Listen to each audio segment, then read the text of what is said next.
நண்பர்களுக்கு என் அன்பு வணக்கங்கள். ஓம் சாய்ராம். என் அன்பு குழந்தையே, உனக்கான ஜாதகத்தை நீ பார்க்க வேண்டும் என்று ஆசையாக உள்ளாய். நீ எத்தனையோ பேரிடம் போய் உன்னிடம் ஜாதகம் இருக்கிறது என்று சொல்லி அதை பார்த்து நீ சங்கடம் பட்டும் உண்டு. அதில் அவர்கள் அந்த கட்டம் சரியில்லை, இந்த கட்டம் சரியில்லை என்று உன்னிடம் சொல்லி இருக்கிறார் அல்லவா? இது அப்பொழுது செய்ய வேண்டாம், இப்பொழுது செய்ய வேண்டாம் என்றெல்லாம் உன் மனதை குழப்பி இருக்கிறார்கள். என் குழந்தையின் ஜாதகத்தை என்னை தவிர வேறு யாராலும் கணிக்க முடியாது. நீயோ உன் ஜாதகத்தை கையில் வைத்துக்கொண்டு குழம்பிக் கொண்டிருக்கிறாய்.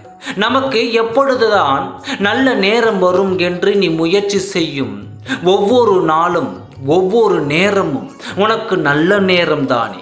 நீயோ அதை நினைத்து கொண்டு தனிமையில் தவித்து கொண்டிருக்கிறாய். என் குழந்தைகள் இப்படி இருப்பதை நான் ஒருபொழுதும் விரும்ப மாட்டேன். நீ எப்பொழுதும் சுறுசுறுப்பாகவும் உன் வேலையை நீ யாருக்காகவும் விட்டு கொடுக்காதே.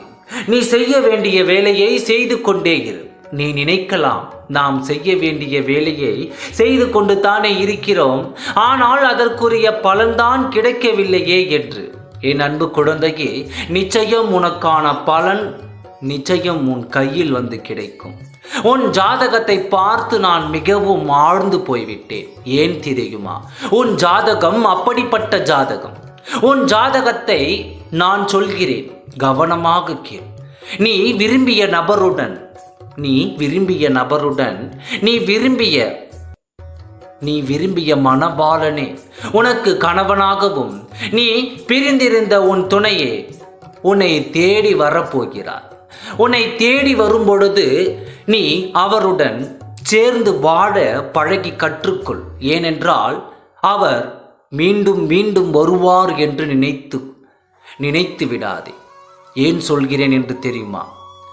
ஒருவர் நாம் எவ்வளவு தவறுகள் செய்தாலும் அதை ஒரு முறை இருமுறை தான் மன்னிப்பார்கள்.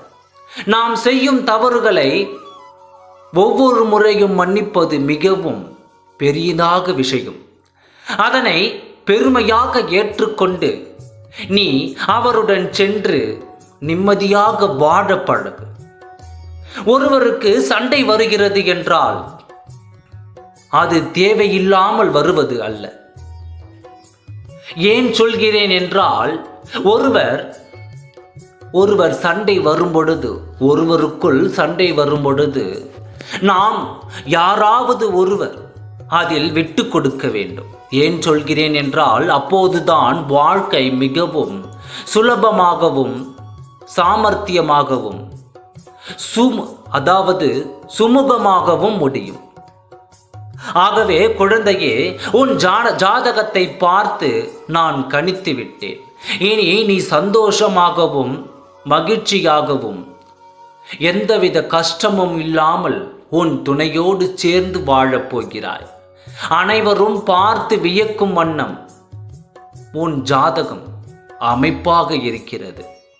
இப்பொழுது நீ கஷ்டப்படலாம், வாழ்க்கையில் நீ இப்பொழுது கஷ்டப்படலாம்.